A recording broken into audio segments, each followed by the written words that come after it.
Mari kita berandai-andai saudara-saudara, kira-kira kalau Indonesia ikut Piala Dunia 2026 itu juga jadi ladang pembantaian juga atau tidak ya? Karena kalau kita lihat tim-tim Asia jadi waduh kacau. Qatar, Arab Saudi, Irak, bahkan Uzbekistan juga dibantai. Jordania sudah tersingkir lebih dulu. Hanya tinggal Korea, Jepang, dan Iran yang masih punya harapan saudara-saudara. Jadi kira-kira Indonesia kalau ikut juga jadi ladang pembantaian atau tidak ya? Silahkan ya, tulis di kolom komentar. Halo saudara-saudara, jumpa lagi dengan komentator gadungan di sini. Dengan komentator yang gadungan.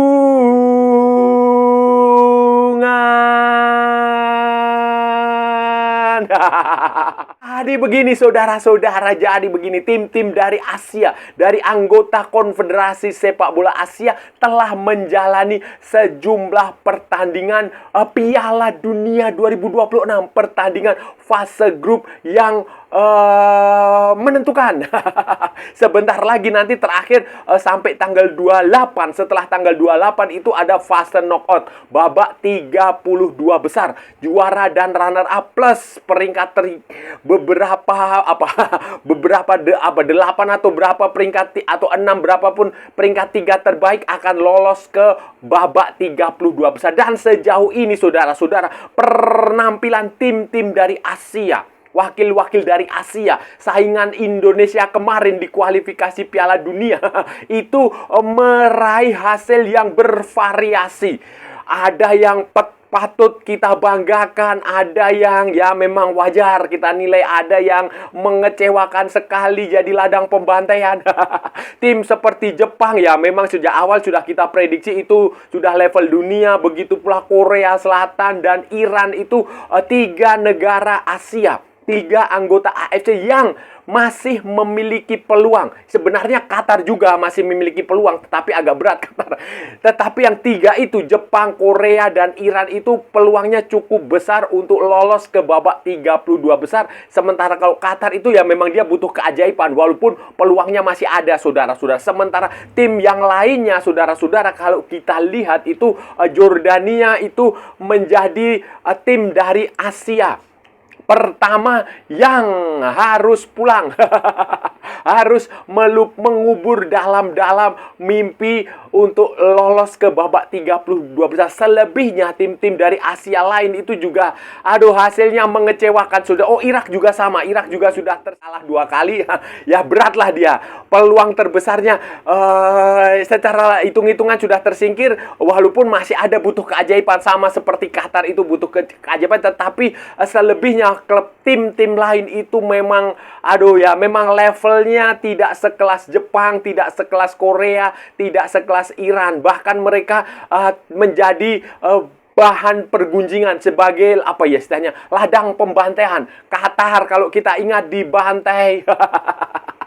Qatar dibantai Kanada, Arab Saudi dibantai Lamine Yamal, Irak juga dibantai 2 kali.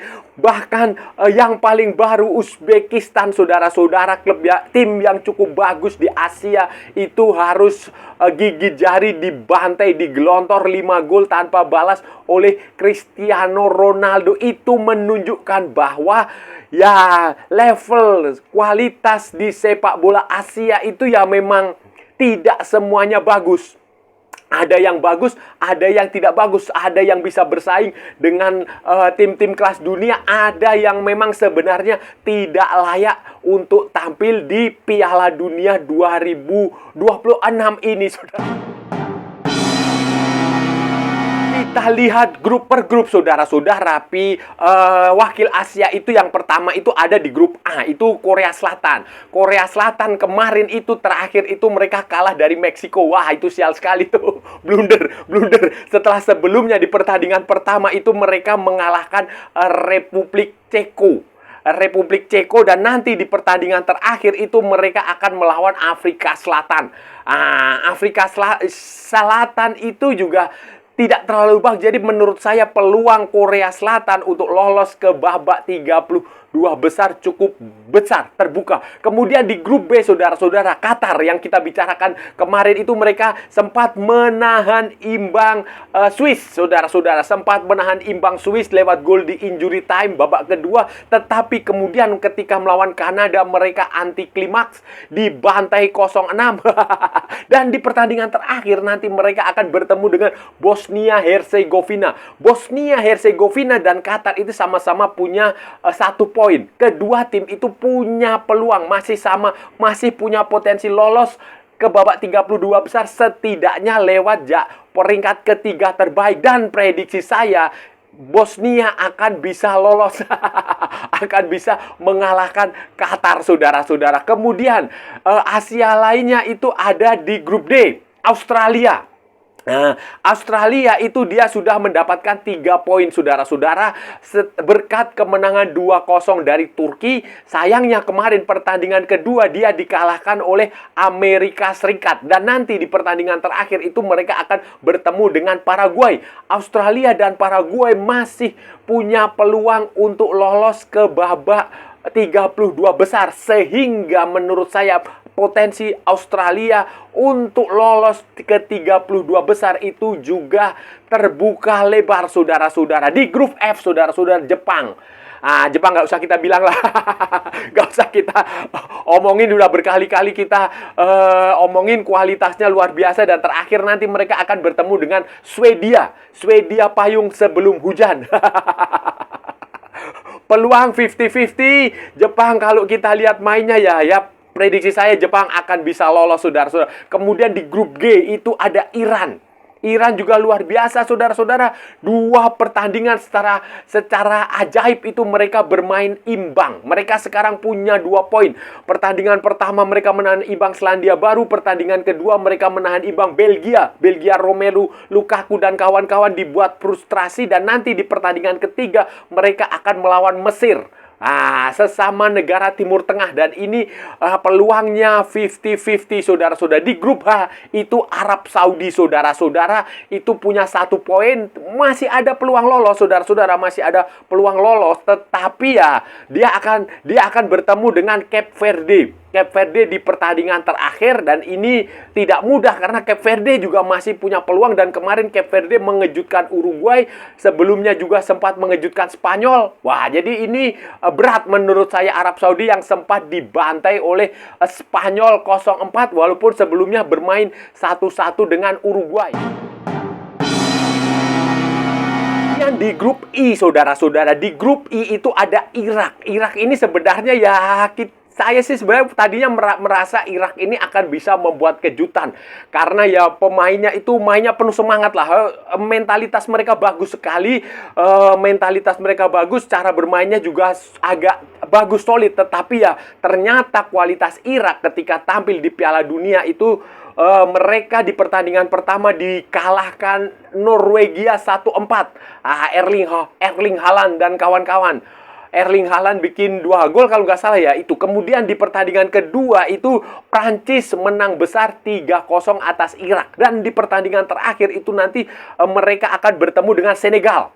Nah, Senegal juga butuh kemenangan setelah 2 kekalahan. Ini 2 tim ini masih punya peluang untuk lolos ke babak 32 besar setidaknya melalui jalur peringkat ketiga terbaik nanti dihitung dengan tim dari grup lain, saudara-saudara. Sementara di grup J, saudara-saudara, di grup J itu ada Yordania, saudara-saudara. Yordania ini menjadi tim Asia pertama yang sudah pasti tersingkir.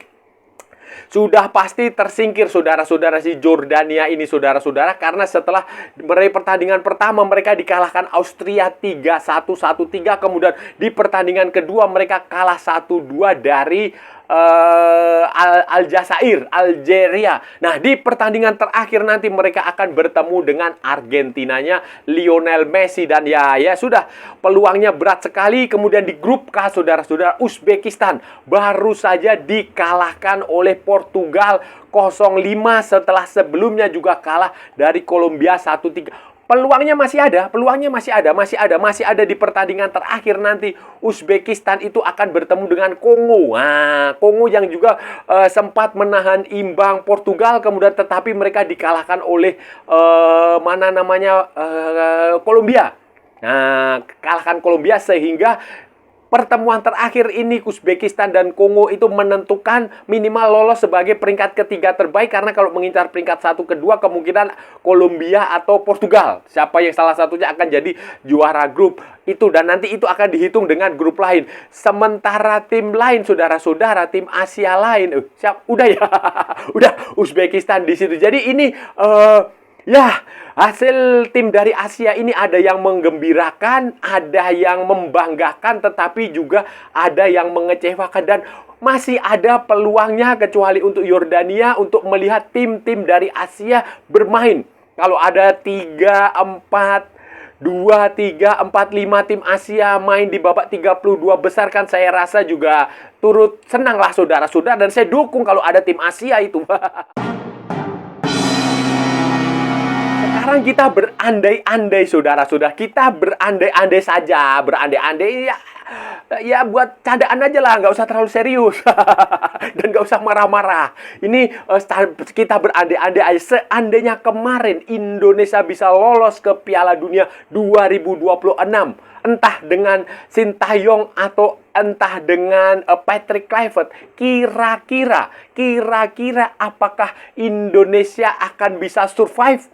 Kira-kira apakah Indonesia akan bisa mencetak poin, imbang, atau menang? Kira-kira apakah Indonesia akan menjadi ladang pembantaian? Mengingat beberapa tim Asia di sini seperti yang saya bilang di awal tadi itu tampil menjadi ladang pembantaian, menjadi lumbung gol, menjadi bulan-bulanan tim-tim dari konfederasi lain. Qatar tentu saja yang paling telak itu 6-0, 0-6 lawan tuan rumah Kanada, itu memalukan, sudah kalah 0-6, pemainnya bikin tackle brutal ke Ismail Kone sampai kakinya patah. Kemudian setelah pertandingan bikin keributan. Nah, kemudian Uzbekistan yang terbaru 5-0. Kalah 0-5 dari Cristiano Ronaldo bikin 2 gol di situ. Nah, itu Uzbekistan ya, padahal Uzbekistan termasuk salah satu tim yang cukup bagus di Asia kemarin ketika dilatih oleh Timur Kapatse, tetapi ketika dilatih oleh Fabio Cannavaro, niatnya ingin bermain super defensif, Grendel, Catenaccio, ternyata skenarionya tidak berjalan dengan bagus. Kemudian tim seperti Arab Saudi juga. Tim seperti Arab Saudi yang sesumbar, yang kemelindi. Itu ternyata juga nggak bisa ngapa-ngapain saat ketemu Spanyol, ketemu Lamine Yamal. Memang mereka sempat menahan imbang Uruguay, tetapi ketika melawan Spanyol, habis. Irak juga sama. Irak juga tim yang sangat bagus, sangat solid di Asia ketika kualifikasi Piala Asia mengalahkan Indonesia berkali-kali. Tetapi ketika tampil di turnamen ini, hasilnya juga tidak terlalu bisa dibanggakan. Kalah dari Norwegia 1-4, kalah dari Prancis 0-3. Jadi mereka sudah menderita 7 gol dan hanya memasukkan 1 gol. Kemudian ya Yordania tadi yang seperti yang saya bilang itu juga ya mengecewakan lah saudara-saudara tim dari Asia. Beberapa tim dari Asia ya sekarang memang tumpuannya ada tinggal Jepang, Iran, dan Korea Selatan. Jadi kira-kira kemarin kalau Indonesia itu ikut Piala Dunia itu bagaimana? Nah, silahkan tulis di kolom komentar ya saudara-saudara ya. Apa aja silahkan, yang penting sopan, bebas diungkapkan. karena kalau Indonesia juga nanti main di sini di grup yang entah di grupnya Irak, entah di grupnya Arab Saudi. Oh, berarti kan ya Irak atau Arab Saudi ya. Berarti kita di grup situ ya. Ya kita ketemu Spanyol, kita ketemu Prancis. Itu kira-kira gimana saudara-saudara? Karena itu saudara-saudara memang penting sekali bagi John Herdman untuk mempersiapkan skuad Indonesia yang kompetitif nanti di kualifikasi Piala Dunia 2030. Itu yang penting. Persiapannya harus dari sekarang saudara-saudara, 2030. Jadi ada waktu 4 tahun, 3 tahun lah untuk kualifikasi, 2,5 tahun. untuk kualifikasi. Itu jadi persiapan dari sekarang, dimatangkan skuadnya, dicari pemain kalau mau butuh pemain naturalisasi baru ya dicari pemain diaspora yang masih muda, masih bisa berprospek, yang punya karir bagus di Eropa, di MLS atau di Australia atau di Jepang atau di manalah, di liga-liga atas. Di liga-liga atas dunia itu, saudara-saudara, itu dicari dari sekarang. Jangan diganggu dengan target remeh-temeh, target juara AFF kah itu, juara ASEAN itu, juara SEA Games kah itu, juara ini, juara itu, juara Piala Wali Kota, Piala Bupati, hanya untuk menyenangkan presiden, hanya untuk pencitraan ketua umum PSSI, hanya untuk pencitraan Menpora, hanya untuk pencitraan negara aja. Biarkan dia fokus untuk membina tim untuk ke level dunia. Karena level Piala Dunia ini berat. Kalau memang Indonesia bercita-cita ingin lolos ke Piala Dunia 2030 ya, cara pemainnya harus siap secara fisik, secara mental, secara taktik, itu penting sekali. Dan masih ada waktu. Masih ada waktu, termasuk salah satu caranya ya bikin pertandingan-pertandingan away, FIFA Matchday away. Jangan hanya home aja, jangan hanya cari cuan, jangan hanya untuk pencitraan. Sekali lagi saya menekankan itu, jangan terlalu pencitraan menjadi tuan rumah ini, tuan rumah itu, nggak perlu. Tetapi fokus membina pemain itu, mereka biar punya pengalaman bermain di luar. Nanti kalaupun Piala Dunia kan juga mainnya 2030 itu di Portugal, Spanyol, Maroko, kemudian Paraguay, Argentina, Uruguay. Di 6 negara. Gimana tuh nanti caranya itu? Nah itu, jadi fokus yang serius. Nggak usah terlalu banyak gimmick. Nggak usah kayak dulu baru menang lawan Cina aja udah dikasih jam Rolex. Nah, akibatnya gagal lolos ke Piala Dunia kan. Gara-gara pemerintahnya, PSSI-nya, pejabat negaranya, presidennya ingin dipuji, ingin cari panggung. Nah, jangan kayak begitu. Jadi fokus dari sekarang benar-benar yang serius. Kalau punya program pemain naturalisasi ya cari yang benar-benar berkualitas dan sesuai kebutuhan. Kalau mau cari latih lawan yang benar-benar berkualitas, ya cari lawan yang benar-benar berkualitas supaya tim ini tidak tampil memalukan kalaupun nanti lolos ke Piala Dunia 2030. Saudara-saudara, itu tadi pembahasan kita hari ini, saudara-saudara. Kita sudah bicara panjang lebar dari A sampai Z, dari barat sampai ke timur, dari utara sampai ke selatan, dari Sabang sampai Merauke, dari Plorote sampai Pulau Miangas, dari New York sampai San Francisco, dari London sampai Istanbul, dari Zimbabwe sampai Vanuatu. Semua sudah kita ulas, semua sudah kita cakap, semua sudah kita bacotin, semua sudah kita gibahin, semua sudah kita cangkeman. Semua secara bebas. Yang penting sopan. Tadi saudara-saudara, tadi kita bicara soal tim-tim dari Asia di Piala Dunia 2026. Ada yang memang tampil meyakinkan sekali, ada yang biasa-biasa saja, ada yang memang sudah sewajarnya kalah, ada yang mengecewakan.